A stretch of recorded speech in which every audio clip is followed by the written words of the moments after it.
Well, greetings, friends and family. T3, the Digi-Natural Nomad here. So, as most of you know by now, the other night I was on my way to Spokane, Washington, where I am now, and I was going to visit a very dear friend of mine who I hadn't seen in, oh geez, 6 years. And so I show up here after driving about 6 hours. And he asked if I wanted to stay here or if we wanted to go to his family's small, kind of off grid property just outside of downtown Spokane. And I was like, let's see, city or cool off grid homestead. So on the way to the homestead, I'm following my friend and, I'm trying to go uphill. I'm driving on the highway, I'm upshifting, and my car would just rev up to 5,000 RPMs and then drop back down. And then all of a sudden, like the oh so familiar smell, and then my clutch pedal was on the floor. Pulled over to the side of the road. Didn't panic, of course, because I knew my friend was right there. And, I was confident in the fact that, every car insurance policy I've ever owned in my entire life, the first thing I make sure I have is roadside assistance because it has helped me many times in the past. For some reason, this one time when I renewed my car insurance, I did not include the $2 a month extra for roadside assistance. So, a little bit bummed that it cost me a couple $100 to get my car towed back here to my friend's house, which is about 10 miles. But, back to choices.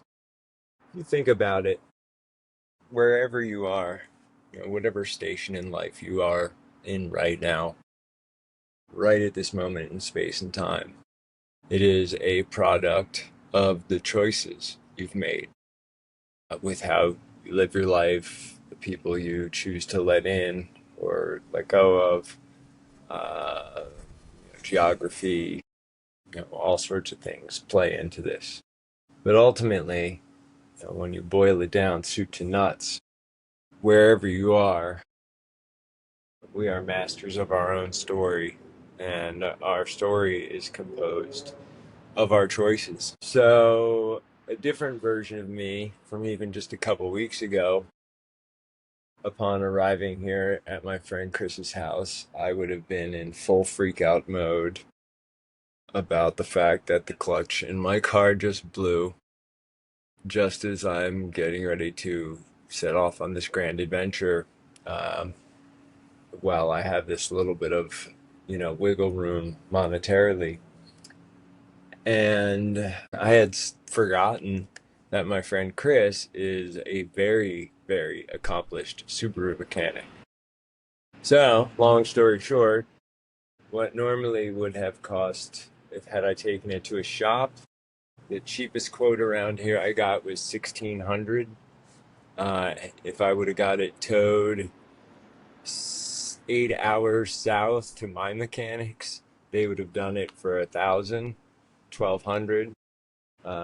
Pending any unforeseen things tonight, when all is said and done, I will have spent just the cost of parts, learned how to dig way deeper into working on my car than I ever imagined, um, and got to spend time with a true friend. And the sad thing there is, I think of all the things I've done over the course of this last year and all the things that influence my choices. And I realized that this time, that I've been here with my buddy has been the first situation that I've been in where it feels like a good old fashioned hangout, fun, like have a friend session. And it's both blissful and really, really sad. So that's why, as I mentioned in my live stream the other day, that this journey I'm about to set out on, of course, it's about the documentary. Of course, it's about teaching my new and updated schedule that I'll release more about soon. It's about bringing the skills to the people for a very affordable rate, because nature doesn't care how much you make, and neither does the wisdom that I have been gathering and practicing my entire life. So I figured by going around the country and spending time in specific places for anywhere from a week to a month or more, that if you wanted to have me at your property for a day or two, or come to wherever I am, or we'll meet somewhere in the middle, and it'll be very affordable because I do this work for the work and for the miracles I've seen it cause. I don't do it to get rich or be famous, um, although I really, really would like to make enough money one day to get a van. No, I keep harping on that van, but oh my God, would it make my life so much easier?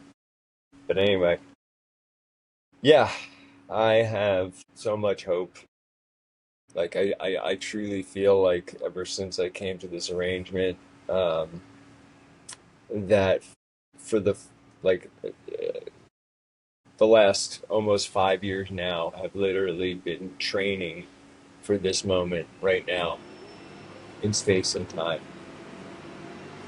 And the one negative about that is I had to drag many of you along with the initial startups and stuggers of my business, because I know what I'm supposed to be doing for work. I've always known. There's a reason why, after 26 years, I'm still trying to share the words with you. My friend that I live with, we have very similar resumes, and he looked at mine and he's like, you could get a six-figure job easy in, a nonprofit somewhere. And I was like, no, I can't. Physically, I could do it for a while, but when you have a vision, when you've made a promise, you have to put everything you can and everything you are into it. And the tools I've learned, the interpersonal skills I've learned these last few years, especially the business skills, have me that much more prepared for what's to come next, which is me getting behind the wheel of a new and improved rolling turtle and teaching you awesome classes from beautiful places, stopping and doing random live streams, updating the front page of my website every day, trying to do one blog post a week. Speaking of blog posts, I will have an audio only version of the podcast I recently recorded with Mr. Josh Mills. Josh is a Spokane resident, lifetime fly fisherman, world-class fly tyer, and also he's very passionate about the health of our waterways and the fact that historically the Columbia River Basin here saw 17 to 20 million fish return every year. And nowadays, if you get 150,000, everyone hoots and hollers. And yeah, so we talked a little bit about the cause and effect of that, and our effect on the fish themselves and on the ecosystems that rely on salmon and steelhead and all sorts of other stuff. Josh is also a wonderful guy.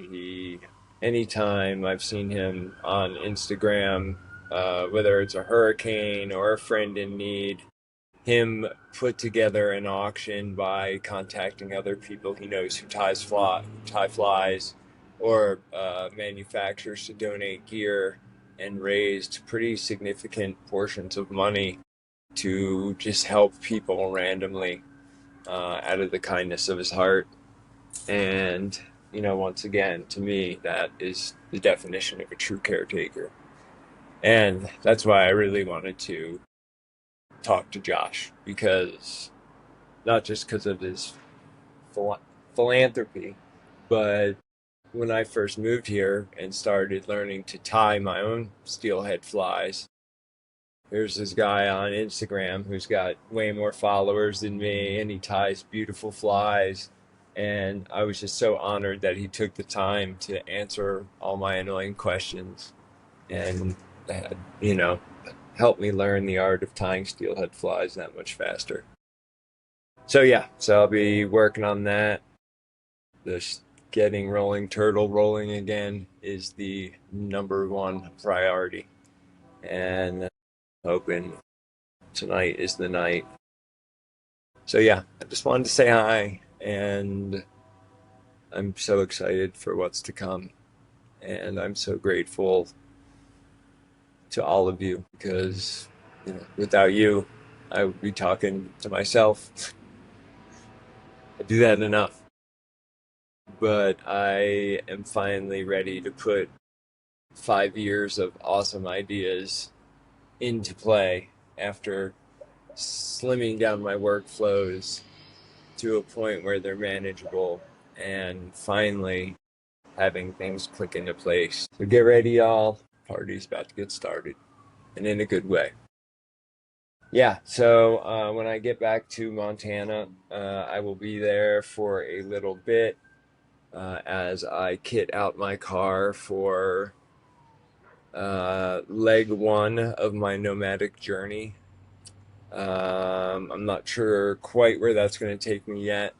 I may drive down to Nevada City, California to visit Mr. Rick Berry at 4 Triple E, see some other friends that I know in the area, and then from there head south and east.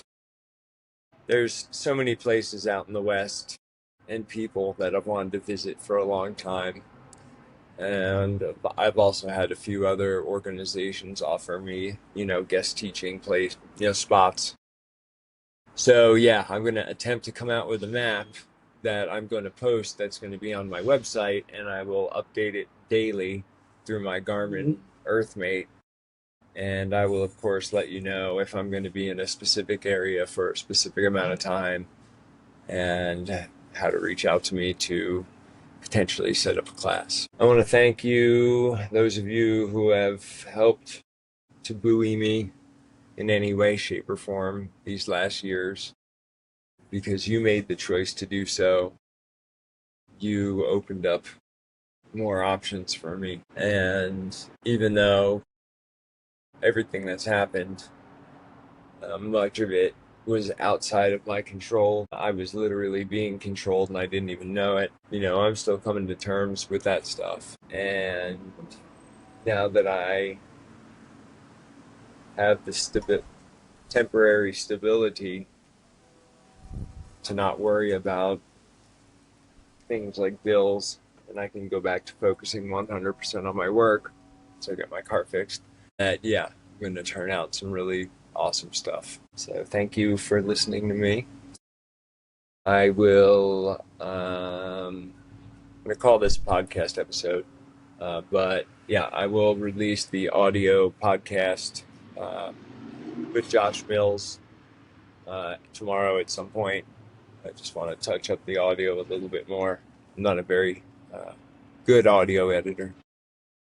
So thank you all for being the best chosen family and students ever. Peace, love, joy, and purpose beyond self to you all.